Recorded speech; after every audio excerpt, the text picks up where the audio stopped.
Welkom bij Kikker TV.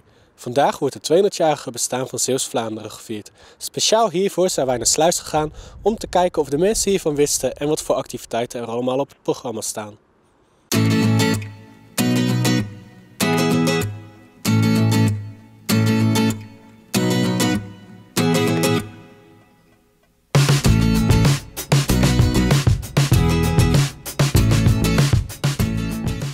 Goedemiddag. Aanstaande vrijdag is de viering van Zeeuws-Vlaanderen 200-jarige bestaan. Wist u daarvan? Nee, daar ben ik niet van op de hoogte.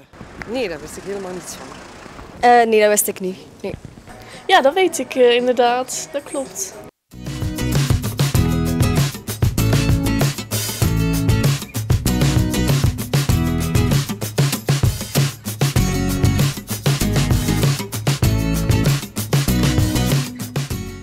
Nou, ik sta hier in Sluis met Mary van de Grote Kaasboer en die gaat ons wat vertellen over wat ze gaan doen met de viering van Zeeuws-Vlaanderen.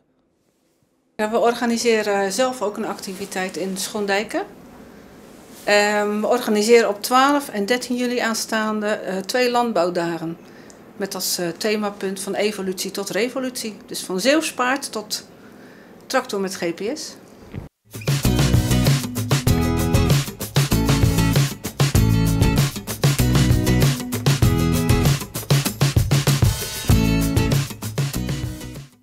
Ik sta hier in de VVV in Sluis met Josephine en die gaat ons wat vertellen over wat ze doen met Zeeuws-Vlaanderen, met het 200-jarige bestaan.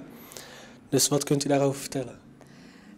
Nou, VVV Zeeuws-Zeeland is het tegenwoordig. Wij krijgen natuurlijk de evenementen allemaal door. Die worden ook op onze website geplaatst en in drukwerken geplaatst. En het begint nu ook een beetje te leven met de mensen, zoals nu in het advertentieblad bijvoorbeeld heeft gestaan, dat ze het lezen, dat ze er vragen over krijgen. Oké, en hebben jullie ook nog iets van speciale souvenirs hiervoor? Straks krijgen we een speciale penning, die gaan we verkopen, en een speciale sleutelhanger in het kader van 200 jaar Zeeuws-Vlaanderen. En misschien dat er nog wel meer producten komen, maar dat zijn in elk geval al 2 die bekend zijn. Oké. Zijn er nog evenementen die uitspringen speciaal hiervoor? In het kader van 200 jaar Zeeuws-Vlaanderen wordt er een wandeltocht georganiseerd. En daar is wel inderdaad al veel vraag naar geweest. Dus mensen die informeren welke lussen er zijn en of ze dat in bepaalde dagen kunnen doen of dat het één tocht is.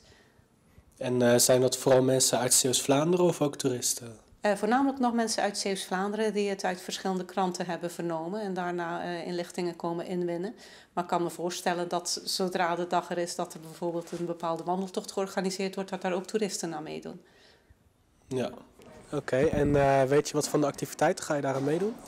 Ik heb er wel een beetje over gehoord. Ik heb over de wandeltocht gehoord.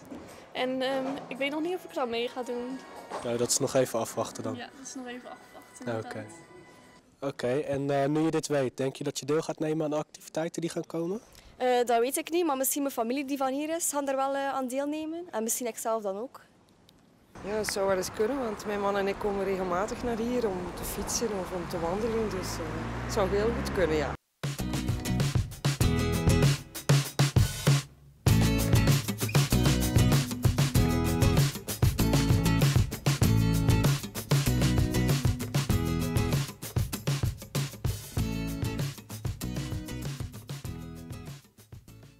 Dit was het weer voor Kikker TV. Een hoop leuke activiteiten staan op het programma en het is zeker de moeite waard om er eens te gaan kijken. Bedankt en tot de volgende keer.